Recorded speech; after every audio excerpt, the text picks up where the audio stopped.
Welcome back to the Multiplier Project podcast. I'm Jeff. And I'm Craig.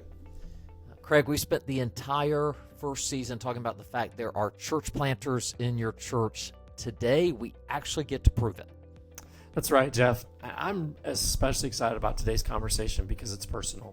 A few years ago, I was introduced to Ali Roohi while he was still deeply embedded in the marketplace, working as an engineer in Silicon Valley. And I've had a front row seat to his journey from the marketplace to church planting. And that's the heart of the Antioch Way. It's about moving from being a pastor who simply leads a church to being a multiplier who sees the potential in the people right in front of them. Yeah, and Ali is the proof of concept. He wasn't a professional pastor waiting for a job. He was a high-capacity leader in his church who just needed someone to help him see what he could become. Today, he's pastoring a thriving church in one of the most unchurched regions in the entire country. So let's jump into his story. I'm excited to be talking today with my friend Ali Roohi, who is a church planter and a pastor in Silicon Valley. I've got to know Ali really early in his church planting journey, which has just created, at least for me, a lot of fun. And watching that, great things to see his journey and growth, and some fun interactions that he and I were able to have along the way. And I'm excited to talk with him today about the transition that he made from being an engineer in Silicon Valley to being a church planter. And that's a big part of what Multiply Project is about. The idea that there is a church planter in your church. And there was a pastor in Silicon Valley who looked at Ali and said, there's a church planter in my church. And so that's our story. So welcome, Ali. Just give a quick background, who you are, where you are, so people know who you are before we jump into some other stuff. Yeah, honored to be here, Craig. Love you. My name is Ali Roohi. My wife and I, we planted a church here in Silicon Valley. We are 7 years old. The name of our church is BoldChurch. Silicon Valley, they say we have 3 concentric circles. We're the most unchurched, so the most pagan place in the country. At the same time, we're the wealthiest people. And then the 3rd concentric circle is we're the stingiest. So that we're the wealthiest, stingiest, most godless people in America. And God's doing great things here. Oh, I love it. I love it. So people know a little of the backstory. You were a part of a church there in Silicon Valley. You were actually in a study group, a discipleship group with the lead pastor with some other guys. And I had a lunch. Actually, I was going to a pastor's lunch with Steve. And so I'd driven to the office. He and I were driving over to the lunch. And I didn't know him super well. And, so it's a chance for us to get acquainted and get in the car. And I was kind of asking sort of the typical get acquainted. He couldn't wait. Like, he didn't want to talk about himself. He didn't want to talk about the church. Just like, hey, there's this guy named Ali in my group. He needs to plant a church. It was just so funny awesome to me. Yeah. And so that's how I first heard about you, was just this, like, I've got to get you to meet this guy because he's got to plant a church. Tell us a little bit of the story from your perspective. Obviously, there's more backstory, more experience on your end there. Yeah. So I was part of a church, and very typical to multi-generational churches multicultural churches where like everyone's Hispanic and the main service is in Spanish, and we have the English side or Indian or Asian. I went to a Middle Eastern church, so everyone were Persian. So there was a main service of like 200-300 people in Farsi. I was pastoring the English side. And unfortunately, my pastor, he just didn't have a vision for, I guess you could say, church planning. And so my wife and I were like, we got to find a church that like believes in multiplication and wants to like get behind us. So we went to Westgate, just 20 minutes away, and I had already been discipled personally by Steve for about a year. He does this boot camp every Thursday at 6 a.m. I was pastoring at another church, but I just didn't have that in my church. I'm like, I don't want this. And him and I became friends, and he's like, man, if you won the lottery, what would you do with your life? And I'm like, oh, hands down, I'd plant a church. And he had already launched a church 5 years prior, and so the idea was really pitched by him. He's like, what if you joined our church and we launched you? And so that's how him and I, it was a friendship that turned into that. He had a vision for it, and unfortunately the church I was a part of didn't.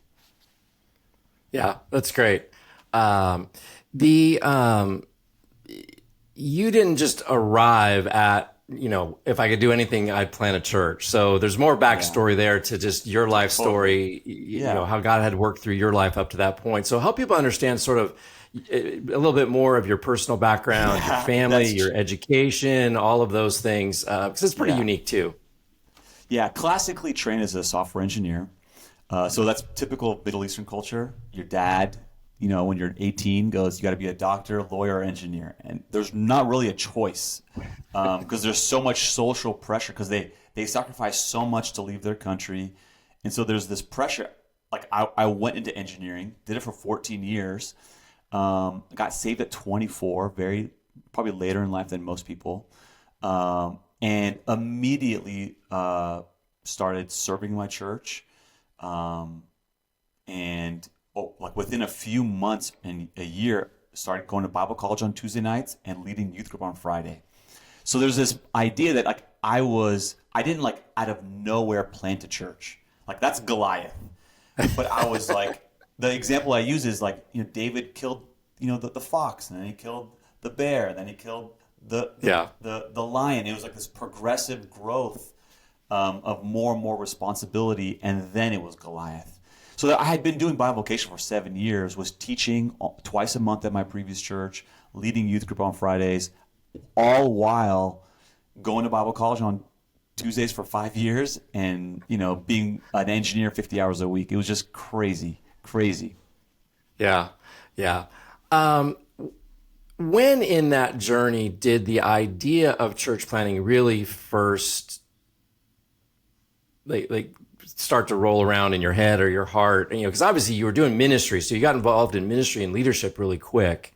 But at some point, the idea of planting a church had to sort of transition into, I'm not going to lead the youth group for the rest of my life.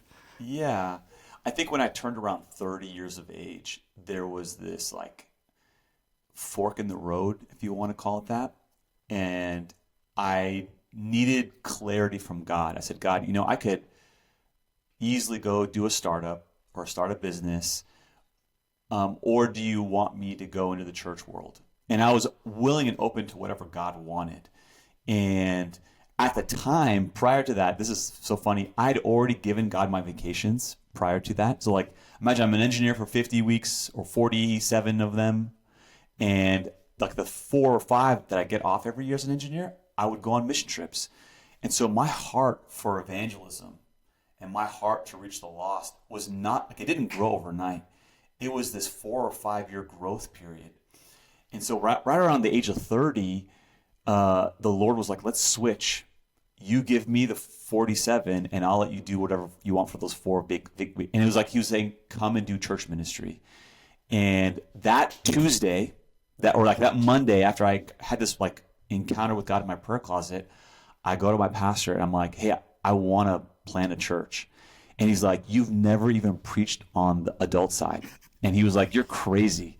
He's like, you haven't even finished Bible college. I'm like, I know, but I feel like God wants, get me ready. And he was like, you're crazy. And it was this tension that that a lot of churches deal with. And if I can speak to church leaders, there are people in your church that God is preparing. Are you getting them ready?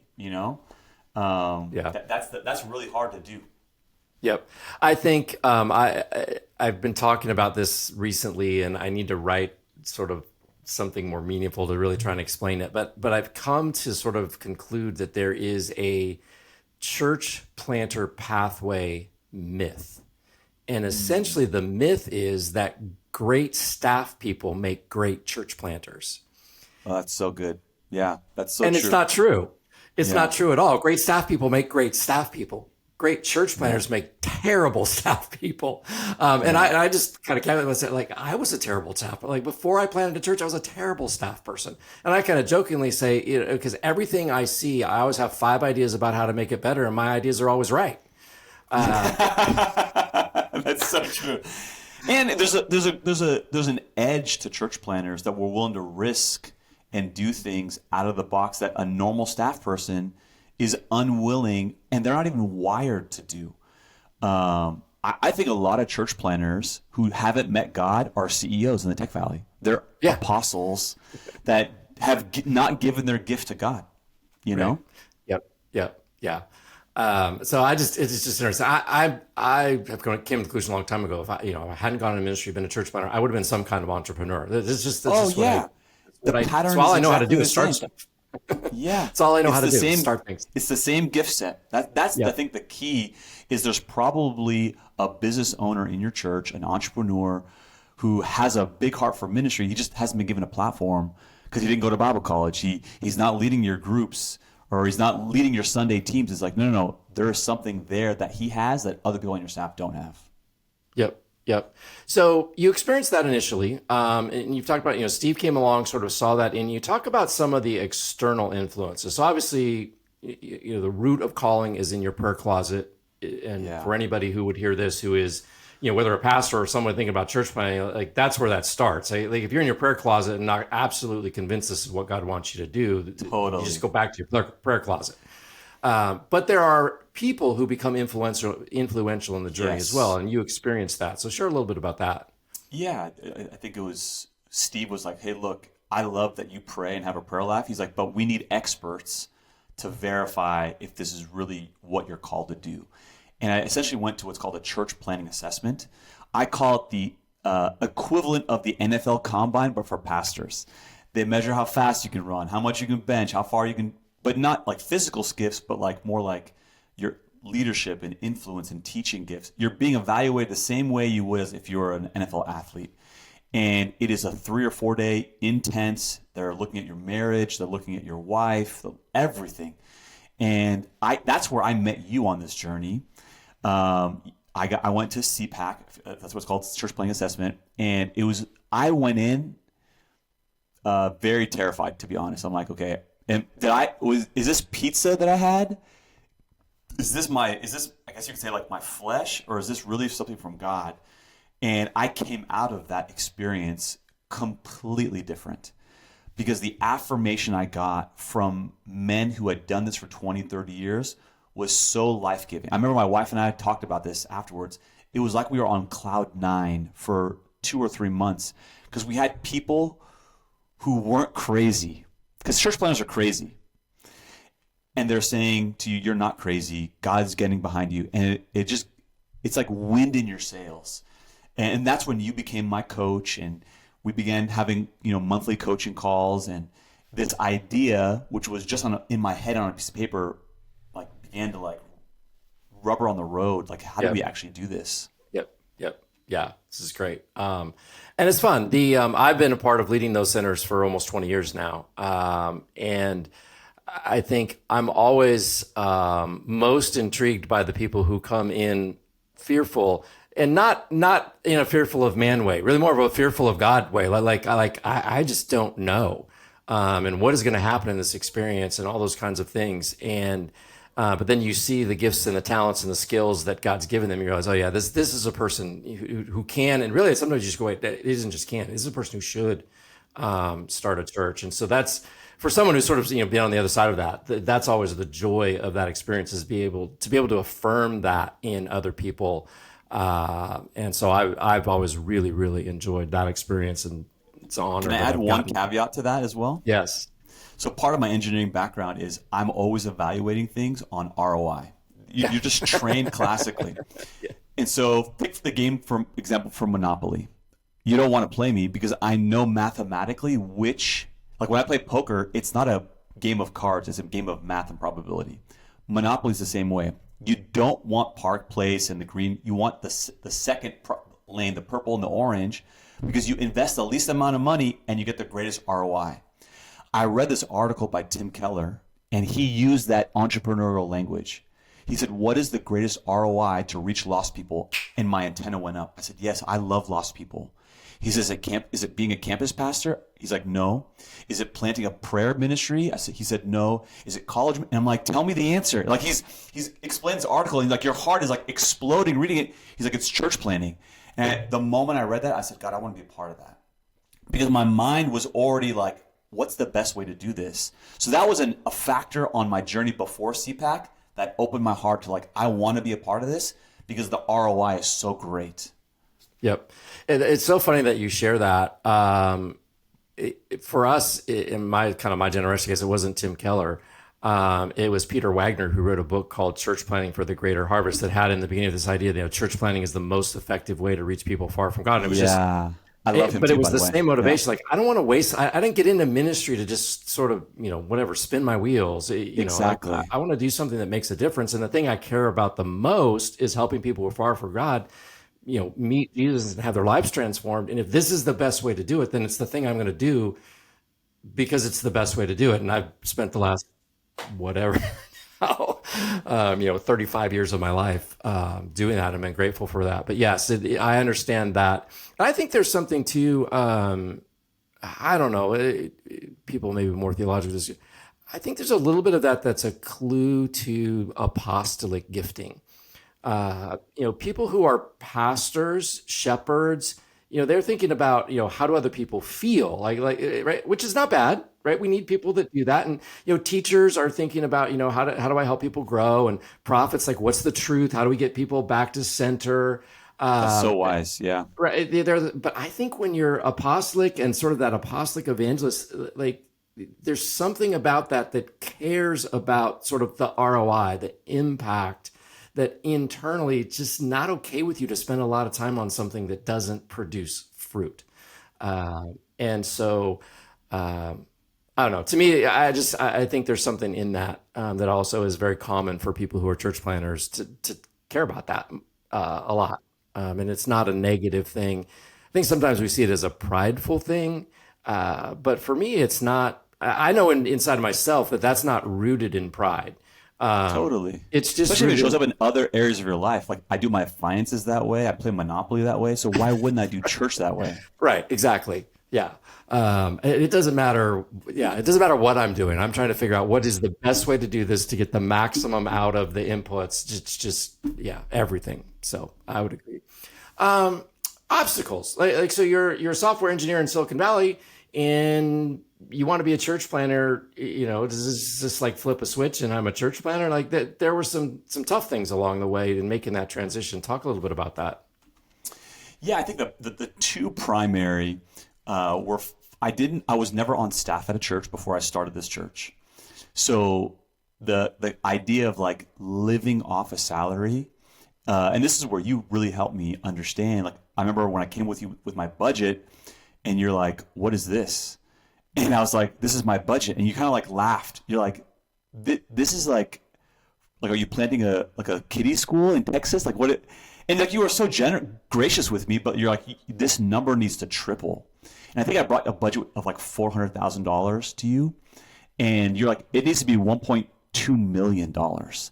And my brain, because I had never been involved in the church world, like I had massive budgets in the church, in the tech world, but I just didn't understand the concept of like, you need a launch for money for a budget for pre-launch. You need 3 years of financing because it takes 3 years for your church to become sustainable. Like, there are these things that I just didn't know, and learning how to do that and plan for that and then fundraise for that was probably the greatest obstacle before I started. Most guys fail in church planning.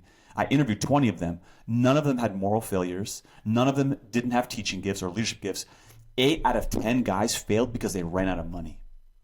And you really helped me understand, like, this is the greatest obstacle before you start your church that you need to overcome.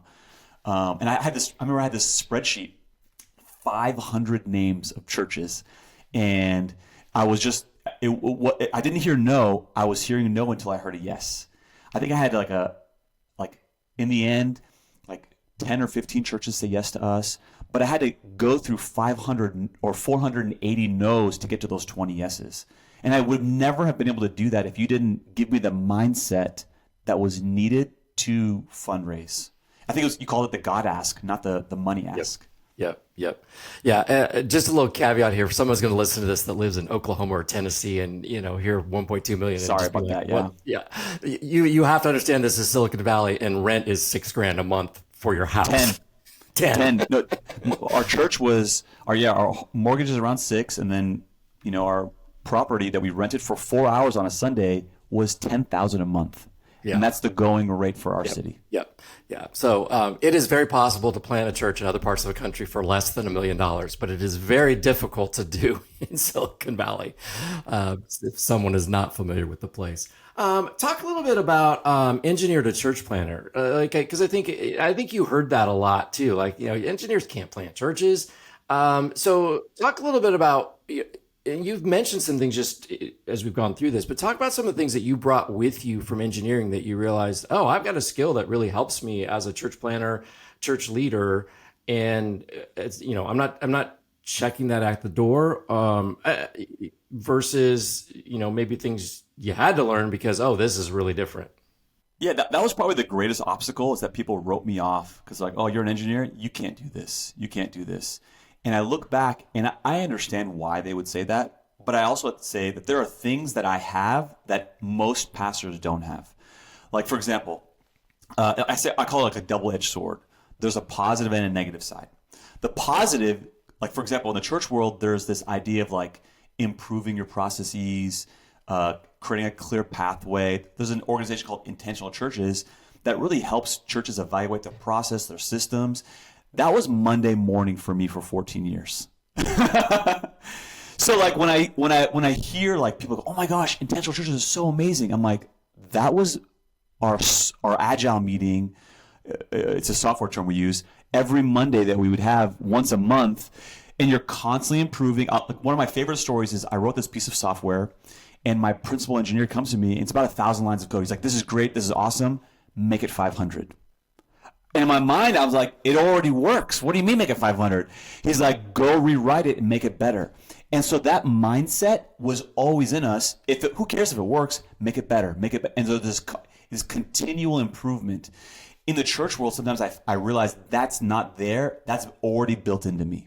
That's already built into me. So there were advantages that the engineering world gave me that I see most traditional churches. They just weren't exposed to that thinking, that mindset. And so one of the things we say is, oh, we didn't fail. We learned what didn't work.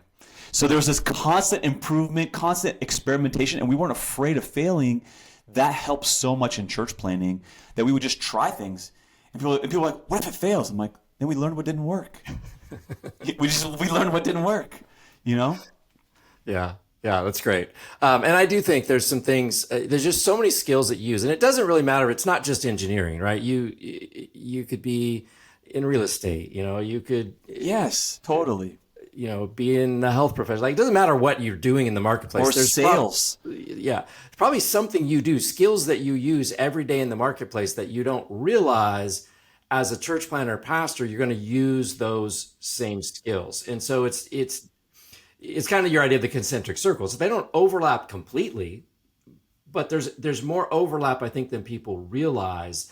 And until you get over and you realize, oh, I know how to do this already. And so there are things to learn, but I don't have to learn everything.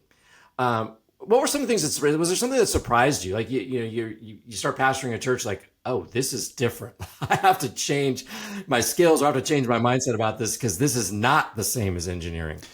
Totally. That's a fantastic question. And again, this is only for my industry and the kind of work that I was doing. I was a software engineer. For my last 2 or 3 years, I was a principal, so I had like 3 or 4 junior engineers underneath me. And the way that you are rewarded, the way that you are promoted and given bonuses and evaluated on your effectiveness as an engineer is your output. That's really what it is. There's no reward for you developing other people or like training someone up. You do those things, but your evaluation isn't based on that. So what I found, especially in my city and in my valley, I have a lot of techies, and they're directors, they're principal engineers, they're like high up in the tech world. And when they serve in the church, they're my hardest working, best leaders, and I often have to sit them down and go, you're failing. And they're like, what do you mean? And they're like devastated. And I'm like, you did all of the work by yourself. And so we're trying to, I had to learn this myself. It's not about getting the job done. It's about getting the people done. And so in the tech world, you're rewarded for being a superstar. You're demoted in the church world for being a superstar. Like one of the things that I think you would attest to this, if you're on staff at a church, whether you're a mega church or a small church, if you're one of the key leaders, you have to be recruiting, developing, and creating more leaders. If you're doing all the work, you're getting paid to do something you shouldn't be getting paid to do. That mindset shift of going from superstar to developer is extremely hard for techies. Because it was hard for me, because imagine for 14 years, I was promoted, rewarded, pushed to be the rock star. And it's hard.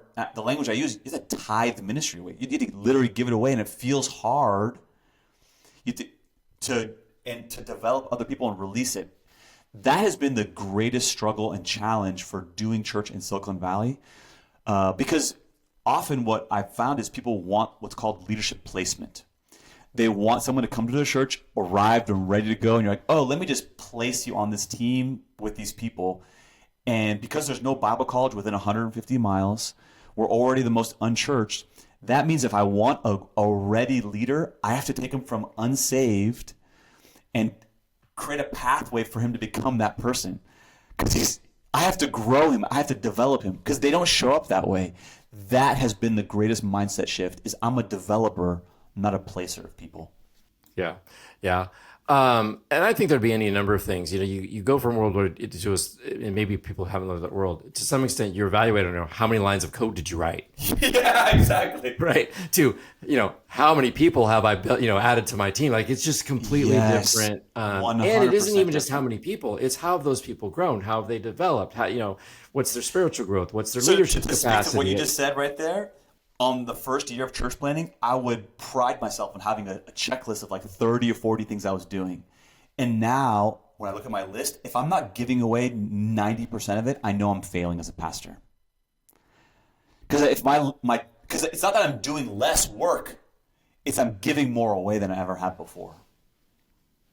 That's a hard shift to do. I have this funny little thing that I pay attention to, usually in large churches. If I'm in a large church with staff person, pastor, especially a lead pastor, a lot of times you're visiting for the first time, so someone's kind of showing you around the facility and stuff. And so I'm always paying attention. Do they have access? And wow.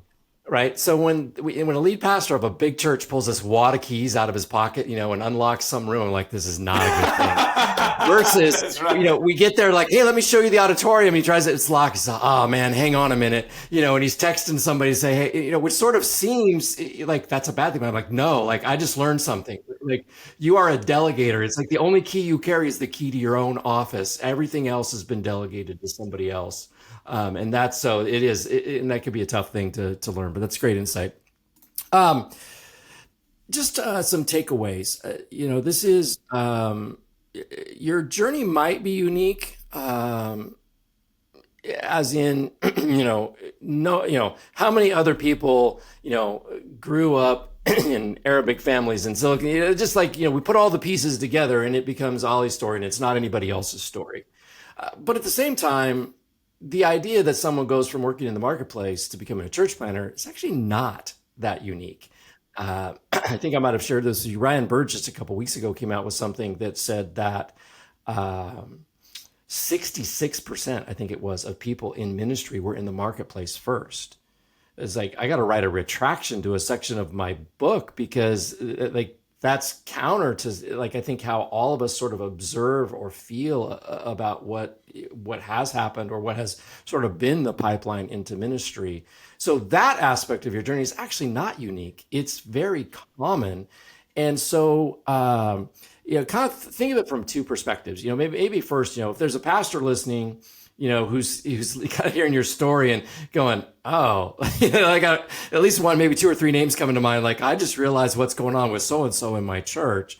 Like, what would you give them as a takeaway, like a suggestion, when they realize, man, there might be a church planner in my church? Yeah, that's such a good question, because that question is one of the reasons why my journey was so hard.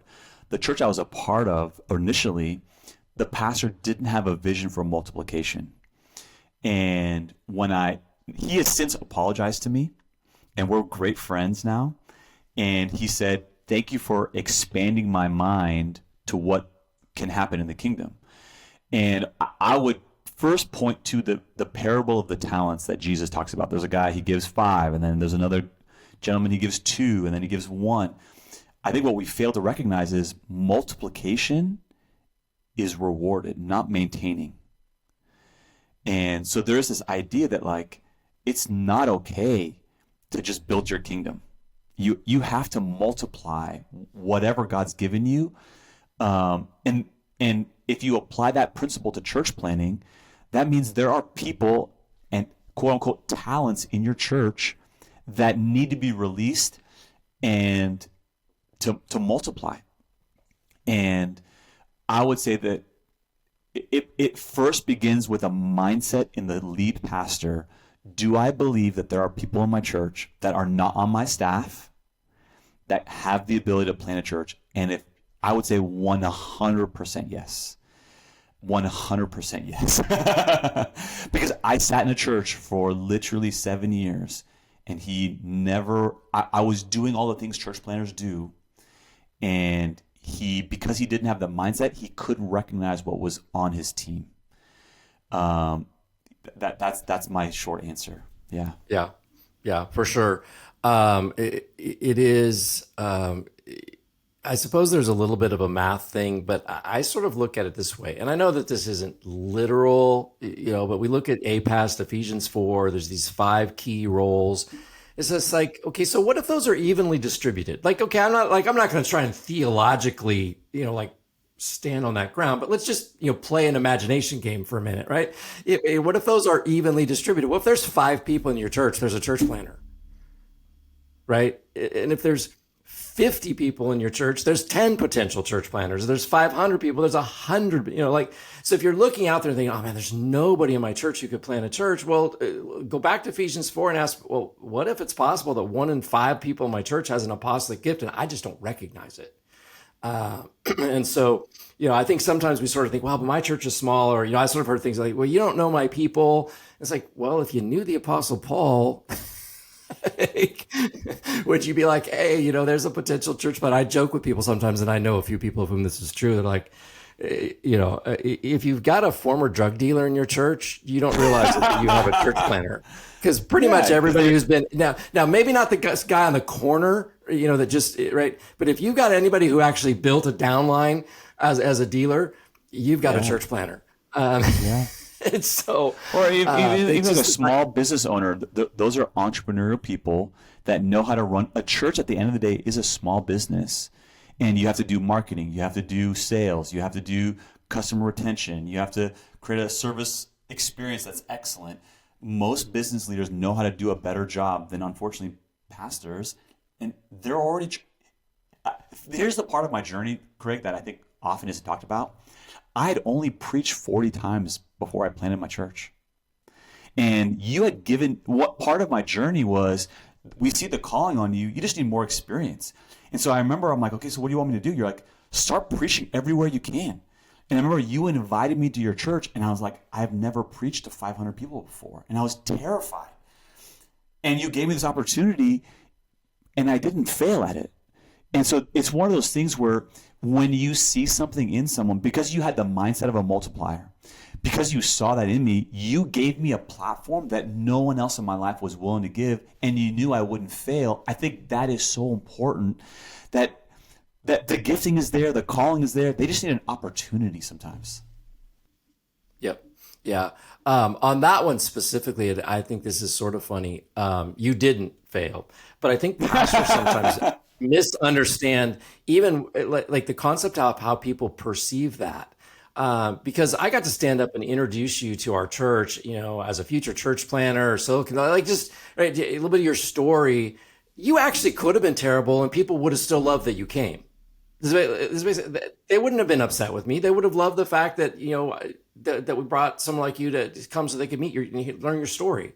That you weren't terrible. So I want to be really clear that people really appreciated your teaching and preaching. I think it was an opportunity for you to realize, oh, I can do this. I do have a gift here. But I think pastors sometimes misunderstand how people in their church will perceive the introduction of someone who is learning, who's developing, and who wants to grow in their calling. Because how many people were sitting there in the chair wish someone would give them that opportunity. Maybe not to preach, but just somewhere in their life, something they'd love to be given the opportunity to do. So I think we I get, if you're a church of 20,000 people, like maybe you really, but in a typical church of a few hundred people, it's 1 week. Nobody's going to be that upset. Yeah. It's just funny. But that opportunity that you gave me, again, it changed my mindset because you saw something in me that I don't even necessarily believe that I had. And it, again, built confidence. It affirmed a gifting that you saw in me, and it just built confidence. And from that moment, I actually got more opportunities to speak at other churches, and my gift became stronger and stronger. But it was because of that mindset that you had and the opportunity that you gave. Yeah. Yep. What about a marketplace leader? Someone's listening to this who's a marketplace leader. Maybe, I've shared, one of the things I want to do with this episode is give pastors something they could give to someone in their church and say, hey, listen to this. Like, I think this guy's story might be your story. Like, what would you say to that person who's made it all the way through this conversation and still listening about your journey and about their wondering, man, is God really calling me to plant a church? Yeah. I think you nailed it on the head in the beginning. Planning a church is not about creating a crowd so they can come hear you. It's not about pushing some theological bent that you have. It's really the greatest tool that God has created to reach people who are far from God. A brand new church plant. If you love lost people and you're in the business world, let me tell you, if you love lost people, your dollar, the ROI in a church plant is tenfold versus in a regular church. A new church plant has more converts, more baptisms, more first-time guests than an established church already in the city. Now I'm 7 years old, so I'm like, man, that hurts to hear that. Yeah. But that means I'm a church planner.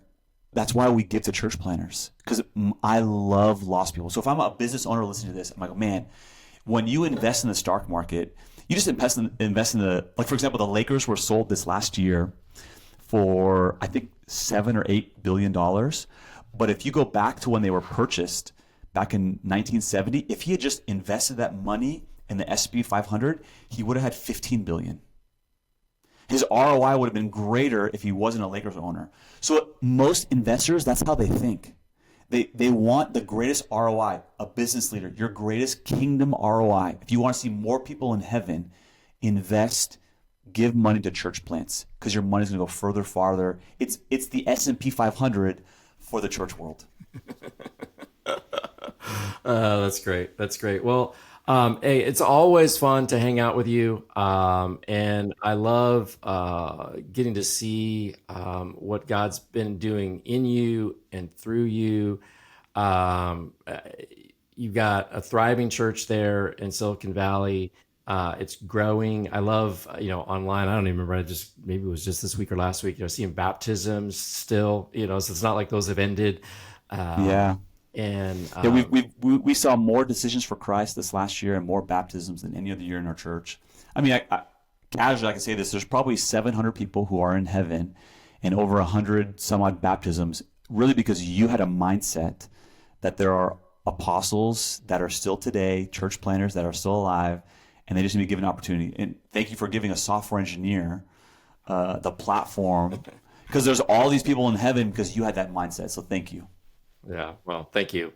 I'm grateful that you got on your knees in your prayer closet and listened to what God was saying, because you live in that place where you could have just been chasing that next opportunity, the multi-million-dollar startup payout, the whatever. And so being willing to recognize that there's something more valuable to invest your life in than making more money has resulted in that as well. So I'm very grateful for that. And I hope that many other people will recognize that along the way and realize that there's an opportunity to give their lives to something that just has eternal benefits that you can't possibly count or quantify. Or, and so what is that like? It's just such a joy to give your life to things that are, that have that kind of eternal impact, especially for people.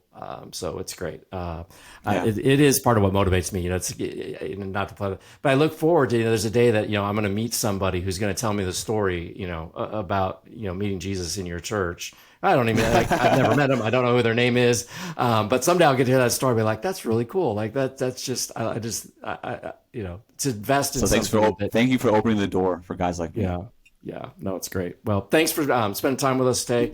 Awesome. And I really do hope this episode will help some people think about taking the same journey that you've been on, and hope that there are pastors that will listen to this conversation and realize, man, I got a guy calling me at church. I need to give him this episode. We need to have a conversation, because I am convinced there's literally thousands, tens of thousands of people like you, sitting in their church every week. Maybe they lead a small group. They're probably not doing nothing, but yeah, exactly. No one's tapped them on the shoulder and said, do you know how much more you could do if you would pursue a calling to church planting? So thank you. I appreciate it. It's been a great conversation. Thank you.